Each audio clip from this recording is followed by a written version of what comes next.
Terimalah salam di dalam Dharma, Namo Sang Hyang Adi Budaya, Namo Buddhaya, dan salam sejahtera bagi keluarga almarhum Bapak Ardi Wihadi. Baru saja kita bersama-sama menyelesaikan pembakaran rumah-rumahan di kalangan umat Buddha dan juga tradisi yang lain di Klenteng.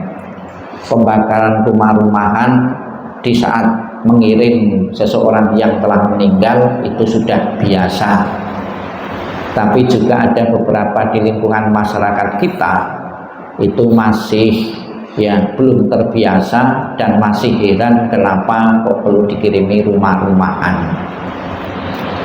Di dalam agama Buddha bisa memadukan antara tradisi dan juga keyakinan ajaran Sang Buddha. Beberapa tradisi-tradisi ternyata bisa dimaknai dengan hal-hal yang baru yang diselaraskan dengan ajaran Sang Buddha dan tidak bertentangan. Maka di mana-mana agama Buddha dan tradisi, terutama tradisi masyarakat Tionghoa, itu bisa hidup berdampingan. Kita bisa lihat di dalam Klenteng Tridharma itu ada 3 ajaran yang berbeda di dalamnya. Ada Konghucu, ada Taoisme, ada Buddha. 3 ajaran yang berbeda, 3 nabi yang berbeda, bisa sembahyang satu atap. Tidak gampang. Kita bisa lihat satu guru, satu tujuan saja, ya mungkin satu ajaran saja, tidak selamanya bisa sembahyang mempunyai tempat di satu atap. Ya. Namun ini bentuk toleransi dari masyarakat nenek moyang kita, dalam satu atap bisa dipakai 3 ajaran, 3 nabi yang berbeda. Inilah toleransi beragama. Masing-masing ajaran itu saling mendukung maupun berdiri sendiri-sendiri. Di kalangan umat Buddha saya juga sering melayani pembakaran rumah-rumahan, bukan 1 atau 2, bahkan beberapa kali di Surabaya itu setiap ada kematian maupun peringatan kematian itu banyak yang membakar rumah. Apakah ada cerita kaitan rumah-rumahan di dalam agama Buddha ini? Saya katakan ada. Jadi ada seorang biku yang bernama Biku Moggallana.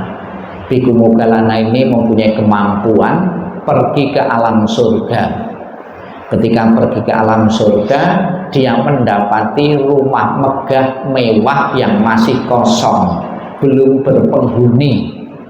Kemudian karena Biku Moggallana ini, Bante Moggallana ini penasaran, kemudian turun ke dunia menemui Sang Buddha dan bertanya, Sang Buddha, ketika saya pergi ke alam surga, saya mendapati melihat rumah megah mewah masih kosong.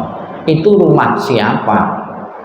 Sang Buddha karena bisa melihat dengan jelas beberapa alam kehidupan, ada 31 alam kehidupan yang bisa dilihat oleh Sang Buddha. Sang Buddha menjawab, perlu atau ketahui Biku Moggallana bahwa rumah megah dan mewah yang masih kosong di alam surga adalah milik orang-orang yang selalu berbuat kebajikan di dunia ini. Pahala kebajikannya sudah tercipta di alam surga, sekalipun seorang yang berbuat bajik itu belum meninggal. Itu ceritanya. Apakah almarhum setelah dikirimi rumah-rumahan benar-benar di alam surga akan mendapati atau mendapatkan fasilitas apa yang kita kirim seperti tadi? Tergantung. Jawabannya adalah kebaikan-kebaikan yang beliau kumpulkan di dunia ini memadai atau tidak untuk telahnya di alam-alam bahagia. Kalau memang benar almarhum bisa menempati rumah megah mewah dan sarana yang kita bakar tadi sangat lengkap tadi, alangkah bahagianya sebagai keturunan beliau. Pasti akan bangga, tidak perlu mencemaskan, tidak perlu mengkhawatirkan lagi kesejahteraan putra putri beliau yang ditinggalkan yang hidup di dunia ini memikirkan nasib orang tuanya yang telah meninggal. Justru bangga orang tuaku di alam surga menempati rumah megah dan mewah dan sangat lengkap sekali. Saya katakan lengkap sekali ya, di samping tadi ada beberapa pembantu, ada yaitu dikasih nama ya, nama-nama ya. Nah, baru kali ini saya suruh bacakan nama-nama pembantu-pembantu, biasanya ditempeli saja di situ. Itu kemajuan juga. Ya, itu ya. Dikasih nama-nama ya. Namanya berbeda-beda. Tapi ada hal yang unik juga ya. Pembantunya itu biasanya orang Jawa dikasih pakaian ala Chinese. Ya, biasanya pembantunya orang-orang Jawa. Tapi ya pakaiannya dikasih pakaian Chinese ya itu ya. Banyak juga nama-nama Jawa yang dipakai ya, nama-nama situ karena kebanyakan pembantunya orang-orang Jawa yang ada Yanto, ada Paijo, ada Parni, Paidi kan, dan sebagainya itu. Kemudian juga biar beliau di alam sana itu di saat bepergian tidak mengalami kesulitan, pergi jarak jauh dikasih pesawat dan juga dikasih nama juga biar tidak keliru ya. Kemudian pembantu-pembantu juga ya yang membantu beliau di alam sana biar beliau tidak kecapean ya, dikasih pembantu dan tidak keliru dikasih nama-nama. Itulah ungkapan bakti seorang anak, menyediakan sarana dan prasarana yang dibutuhkan di alam sana ya. Rasa bakti yang tinggi itu harus terpelihara sampai kapanpun, sekalipun bisa dimaknai bermacam-macam. Tidak ada keharusan untuk bakar rumah, untuk itu tidak harus. Dalam era modern ini dimaknai dengan makna-makna yang baru yang bisa selaras dengan ajaran Sang Buddha itu. Kemudian sebagai bentuk harapan yang hidup kepada yang telah meninggal, rumah-rumah itu bisa dimaknai juga bahwa rumah-rumah itu dibakar ya, seolah-olah dibawakan agar beliau tidak melekat lagi terhadap hal-hal yang pernah dipunyai. Arwah yang masih melekat terhadap hal-hal duniawi ya, apapun yang masa dipunyai itu akan menjadi penghalang untuk masuk di salah satu alam-alam kehidupan. Berbahaya sekali manusia itu adalah kemelekatannya. Ya, siapa yang tidak melekat pasti kemelekatannya seolah-olah apapun yang pernah dipunyai beliau sudah dibawakan, sudah dikirim di sana agar tidak melekat lagi.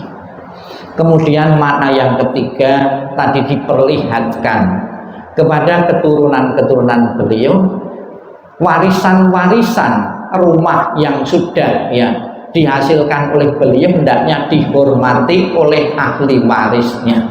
Jangan sampai sepeninggalan beliau dijadikan bahan rebutan antara anak-anak beliau. Kan tidak sedikit yang tadinya itu harmonis gara-gara warisan itu tercerai-berai di mana-mana. Kita hormati warisan jerih payah dari orang tua. Orang tua banting tulang peras keringat menyediakan sarana-sarana bekerja itu bukan untuk bahan ketidakrukunan antara keluarga anak-anaknya, untuk fasilitas kehidupan. Bertekad masing-masing anak untuk membesarkan, untuk lebih membesarkan sarana-sarana tadi dalam tekadnya. Boleh dijual apabila memang itu hal yang kepepet sekali itu, untuk sarana-sarana, untuk permodalan, untuk bekal kalian. Jangan dijual untuk foya-foya. Artinya kita tidak menghormati warisan dari orang tua yang telah tiada.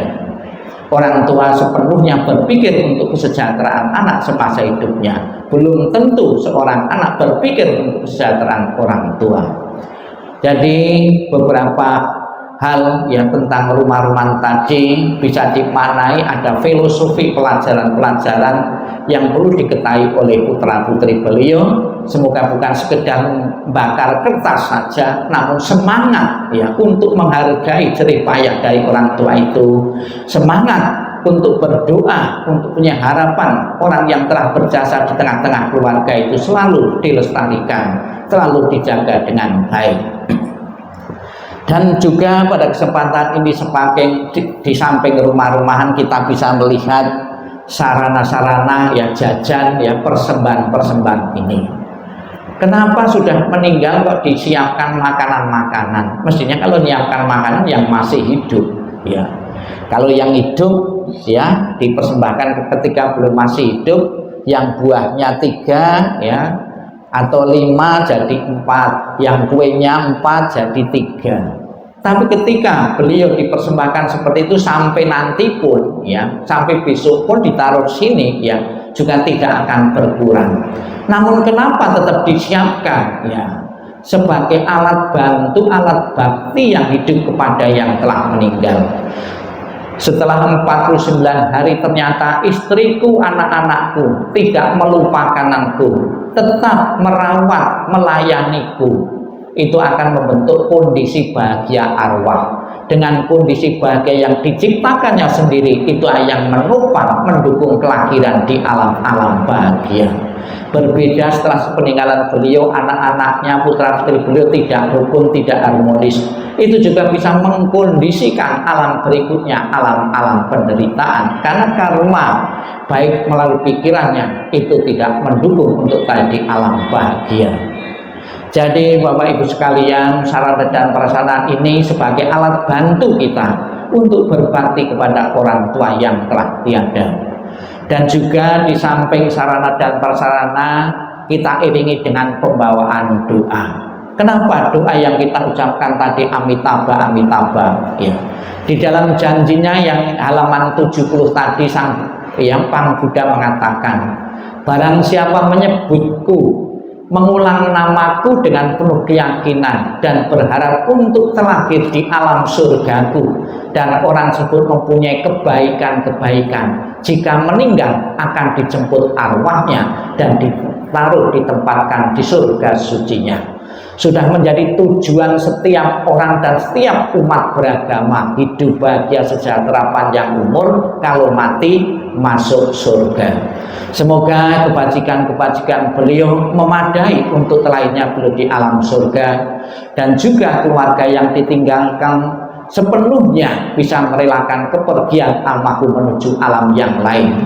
Ditinggal kematian seorang ayah, ditinggal kematian seorang suami, bukan saja terjadi dalam keluarga saat ini, keluarga yang lalu saat ini maupun yang akan datang juga akan mengalami yang sama. Satu persatu anggota keluarga kita akan mengalami kematian. Maka agar tidak larut dalam kesedihan, relakanlah, lepaskanlah. Semua orang yang pernah lahir, berkembang dan akhirnya mati tanpa kecuali, semua orang harus tunduk pada hukum ketidakkekalan, yaitu kematian. Selamat jalan almarhum Bapak Ardi Wihadi. Semoga rasa bakti yang ditunjukkan putra-putri beliau benar-benar mendukungmu untuk terlahirnya di alam bahagia. Dan setelah terlahir di alam bahagia, engkau memberikan restu kepada putra-putri beliau, kepada keluarga yang ditinggalkan, untuk selalu mendapatkan kemudahan-kemudahan dalam hidup, dalam karya, dalam bidang apapun yang ditekuni oleh putra-putri beliau, dan keharmonisan rumah tangga. Sadu, sadu, sadu. Amin tapa, amin tapa, amin tapa, amin tapa, amin tapa, amin tapa, amin tapa, amin tapa, amin tapa, amin tapa, amin tapa.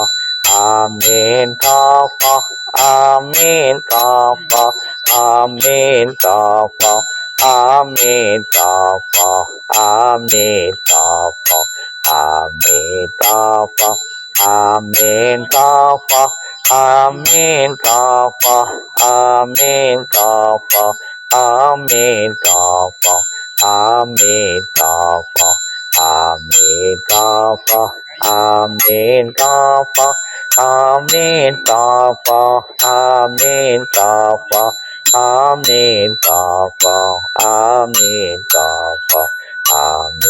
tapa, amin tapa, amin tapa, amin tapa,